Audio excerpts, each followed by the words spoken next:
A prova de linguagens e de redação já passou, e agora você precisa se preocupar com a prova de matemática e de natureza. Nós trouxemos algumas estratégias que vão te auxiliar lá no dia da prova.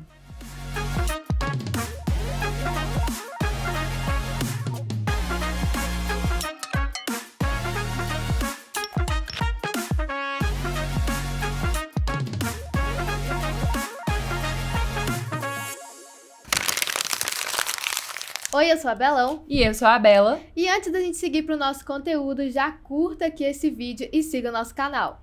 Bom, vamos lá então para a gente iniciar o nosso papo de hoje. A gente tá aqui para conversar um pouquinho mais sobre essas estratégias de prova, entender melhor o que de linguagens realmente se encaixa para esse segundo dia. E que na autoria a gente tem uma piada interna, né, de que a autoria o curso deveria ser mais caro, porque a gente ajuda não somente em linguagens, mas também na redação e nas naturezas. Isso porque a técnica de resolução de provas, né, Belão? Ela é uma técnica que vai se aplicar para todas as provas. Se o aluno vai fazer prova de matemática, de alienígenas, vai se aplicar da mesma forma.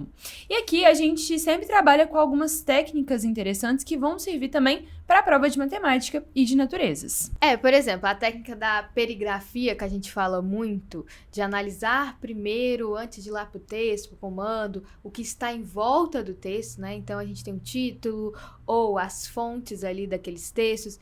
Se torna muito legal também se a gente parar para pensar na prova de natureza ou até na prova de matemática, talvez, mas natureza especialmente. Então, por exemplo, bateu o olho lá na perigrafia, viu que estava escrito darwinismo, por exemplo, já sabe que aquela questão é de biologia. Então, no monte daquelas questões lá de química, física, biologia, essa questão é de biologia, especificamente de evolução das espécies? Provavelmente, né? Mas eu tô orgulhosa de ver você lembrar disso, tá? Porque isso aí tá tão no nosso passado. Mas realmente auxilia, né? E outra coisa que é importante também comentar é que as técnicas de leitura de enunciado, elas permanecem as mesmas. Então, assim, em linguagem, lógico que a gente trabalha aqui muito falando sobre propósito comunicativo, a gente fala muito, por exemplo, sobre inferências, né? Que são conteúdos que caem muito no Enem. E em natureza e matemática, a gente vai ter algo muito parecido, algumas cobranças similares, né? Então, qual que é o propósito daquela questão? É encontrar um determinado resultado? É encontrar um número que vai ser importante para poder fazer uma nova conta?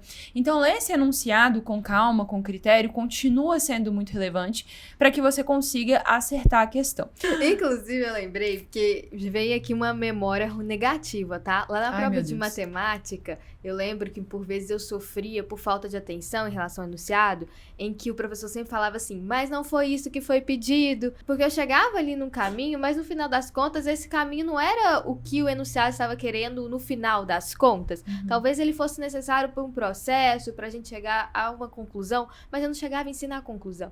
E eu acho que às vezes a gente tem essas pegadinhas mesmo, né, nas provas, nos comandos, que inclusive, às vezes vem até com distrator nas alternativas, em que as alternativas têm essa resposta correta, têm essa resposta errada, em que aquela alternativa está errada por ela não responder ao comando. Distrator de inadequação ao comando. Mas ela já antecipa um pensamento, um caminho errado que o aluno provavelmente vai ter por justamente não prestar atenção no comando. Com certeza. E aí a teoria dos distratores vai valer também, né? Para natureza, para matemática. Então, a gente vai ter respostas ali que vão ser inadequadas ao comando, a gente vai ter interpretações indevidas, a gente vai ter a inabilidade de conteúdo também. Então, assim, se o aluno não domina determinado conteúdo de química, de física, de biologia, vai acabar errando aquela questão também. E é interessante porque o aluno que é aluno da autoria, provavelmente desde o primeiro momento que teve contato com o curso de linguagens, conseguiu ir aplicando isso também nos outros conteúdos, né, Belão? E isso facilita porque entender como que o elaborador da prova elabora a questão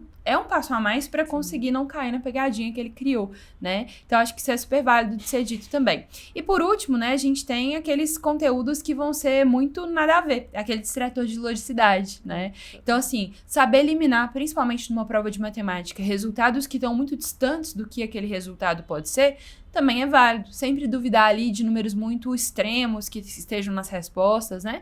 Não que eles não possam ser válidos, mas dependendo da conta que você for fazer, realmente não faz sentido algum, tá? Então, é uma dica super válida também. Inclusive, na prova de física, a gente tem algumas questões, pelo que eu me lembro, e aí vocês confirmam aqui nos comentários. Manda no chat se a gente tá muito velha ou se a gente tá lembrando certo. Mas eu lembro que tinha algumas questões muito teóricas, né? Que tem a ver, com às vezes, com teorias de Newton, das forças, de óptica também, de ondas, de elétrica, essas coisas mais teóricas e menos matemáticas, cálculo, né? sabe? Prática. E aí, a gente costumava ter ali também distratores nesse sentido de logicidade, que colocava uma coisa nada a ver em relação à teoria em si. Não, com certeza. E eu acho que é interessante a gente lembrar também, pensando nas questões, nos textos grandes que também podem aparecer, né, nessas questões mais teóricas que a Belon comentou, que, gente, texto grande não significa questão difícil, né? Principalmente se for um conteúdo teórico, sei lá, isso se refere à primeira lei de Newton, segunda lei de Newton, que são coisas básicas, né, que você aprende na escola desde muito novinho. Então, tenham muita paciência com questões com textos grandes também. A tendência é que sejam questões mais tranquilas segue sendo uma tendência alta. Então, tomem cuidado para não se assustarem com esses textos grandes, com ranço do primeiro dia de prova, né? Para que vocês consigam ir bem. Outra técnica que também a gente fala muito é a questão de como lidar com cansaço durante a prova.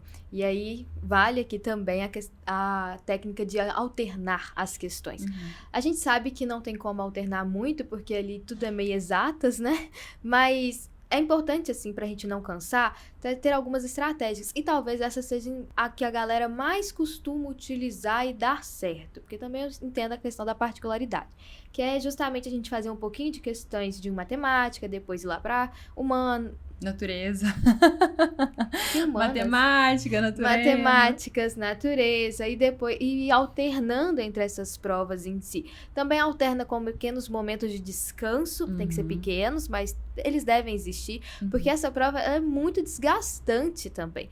Se a prova de linguagem humanas te mata pela leitura, a prova de física, de química, biologia e matemática te mata muito por uma questão de raciocínio toda hora estratégico ali, de ficar raciocinando e não pode falhar em um momento, porque se falha em uma etapa, o resto tudo embaixo vai dar ruim. Sim, com certeza. Inclusive, assim, a minha ideia, se o INEP um dia assistir esse vídeo, alguém do INEP, gente, pelo amor de Deus, coloca a ciência da natureza junto com redação em linguagens e bota humanas no segundo dia. É muito ruim isso, muito né? Ruim. O aluno fica ali focando no mesmo lado do cérebro durante 4, 5 horas seguidas ali, nos 2 dias.